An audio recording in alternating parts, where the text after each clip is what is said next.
Hey, what's going on, guys?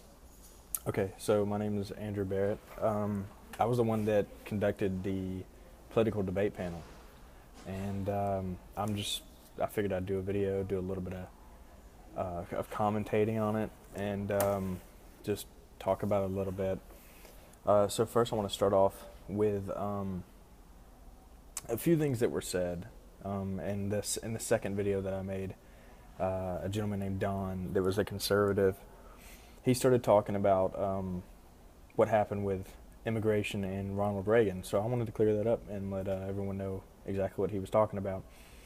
In 1986, Ronald Reagan issued an amnesty so that anyone who was an illegal immigrant before 1982 was eligible for amnesty. And it seemed like a good idea, and it seemed like a good idea to a lot of people. But it didn't end up being one, because what happened is a lot of other,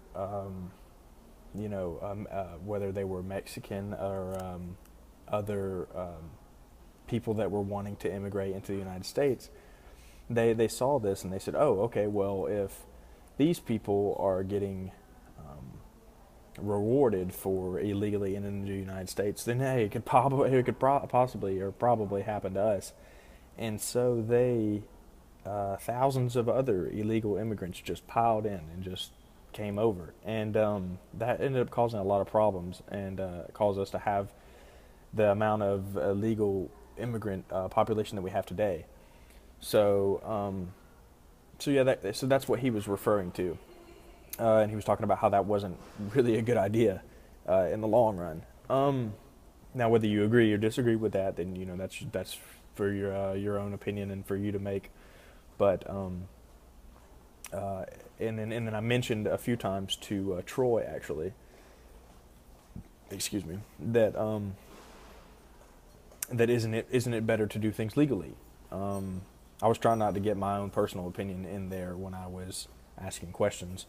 But yes, I think that's the reason that I brought it up. Or a lot of, not only that, but a lot of other people also feel that way, that it is better to do things legally. I mean, we all have the American dream, but there is a way to go about things.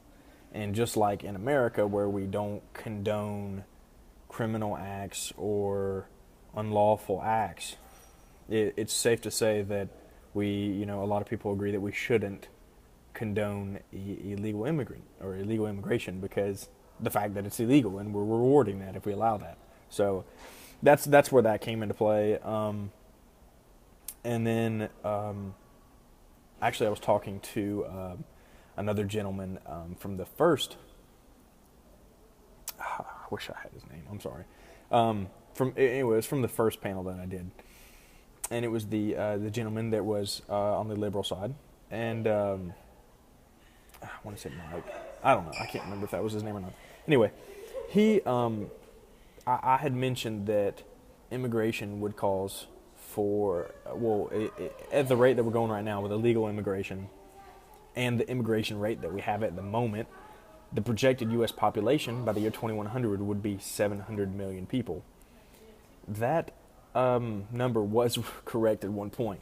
But actually, I did the research back on it to see if that has changed, and I found something that is actually pretty astonishing. So, according to USA Today, 1 billion people are projected to be living in the United States at the year 2100. The global population will be around 11 billion people. That's insane. See, now we have 330 or 350, don't quote me exactly on it, but it's around there right now, 300 something million people.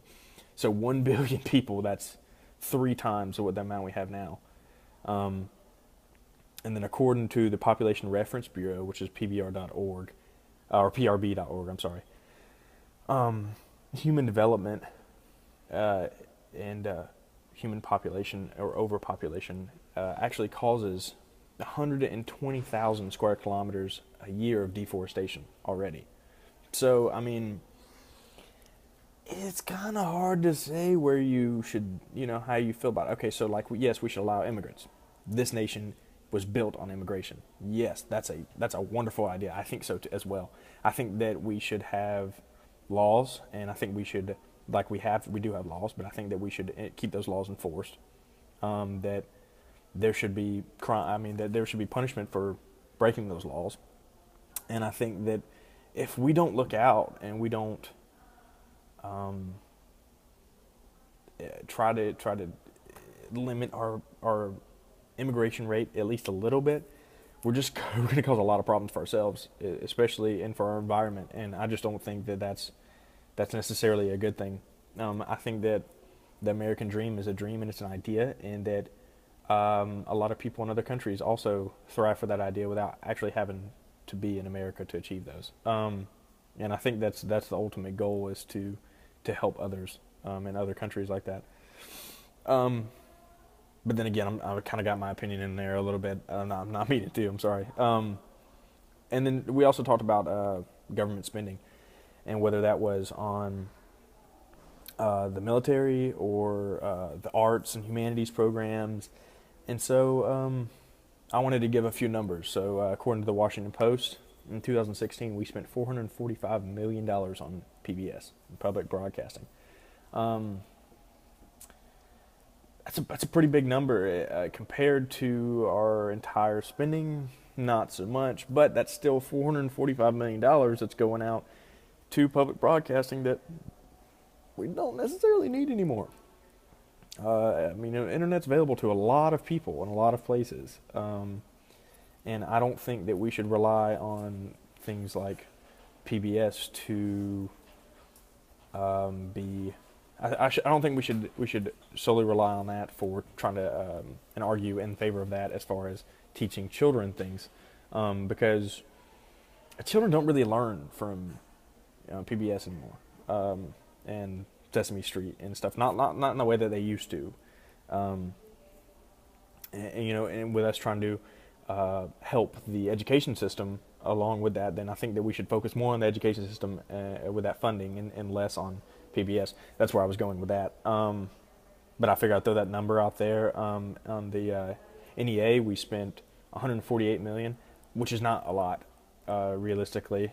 I don't think a lot of people agree that with Trump's cutting of that. Maybe not. That's really up to you. It's not really that significant of a number to cut that, I don't think. But then again, he's wanting to spend more on our military, which, as of right now, doesn't seem like it's that bad of an idea. I mean, with the way the things are getting everywhere and the way that we are right now with Syria and Russia is not too happy with us, not so sure that cutting military spending should really be an option at the moment. Yes, we do. Now, I'll give you some numbers so you can think for yourself. Yes, we do spend 54% of our federal funding, or that we have. We spend 54% of that on military. That's 598.5 billion dollars in 2015, according to nationalpriorities.com. So,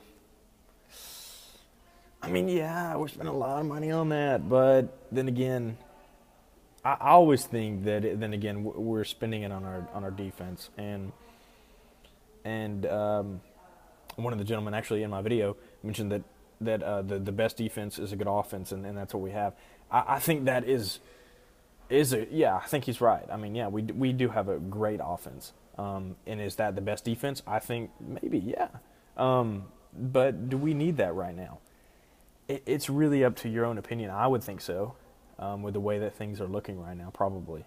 And I was going to bring up another topic too. So a lot of people right now are hot and heavy, and I'm surprised at this. It may have gotten mentioned quickly on my debate panel, but I'm surprised it didn't get talked about more. A lot of people were talking about Social Security and Meals on Wheels and cutting Medicaid and Medicare. the Meals on Wheels thing comes up a lot. I don't really think it was mentioned that much, but it comes up a lot. And we're like, hey, we're going to cut the funding that we're giving to Meals on Wheels. I mean, it's a great thing. Great thing. I'm not saying that at all. I'm saying it's a wonderful thing. But federal funding only accounts for 3% of that. We only give 3% to Meals on Wheels. The rest of it is between donations and money from other places, but it's not from federal funding. It's 3%. We would be cutting that 3% off. Do I agree with that? Probably not. It depends on how bad we really need it for other things right now in our country. But that's also not a significant percent that we're contributing anyway. And that's also according to CNN and Fox News. So I just want to touch on a few of those things. Other than that, that's all I have on my notes. It was a great debate. I really appreciate everyone that was there to discuss those topics. A lot of those topics are hot and heavy right now. We didn't touch on some of the other main ones, especially the police force really right now. We really talk about that. The gender role thing going on. We didn't really talk about any of that or any of that community. Maybe I'll try to get another panel together and try to talk about that stuff next time. But it turned out great, and I really appreciate everyone being there. And thanks for viewing.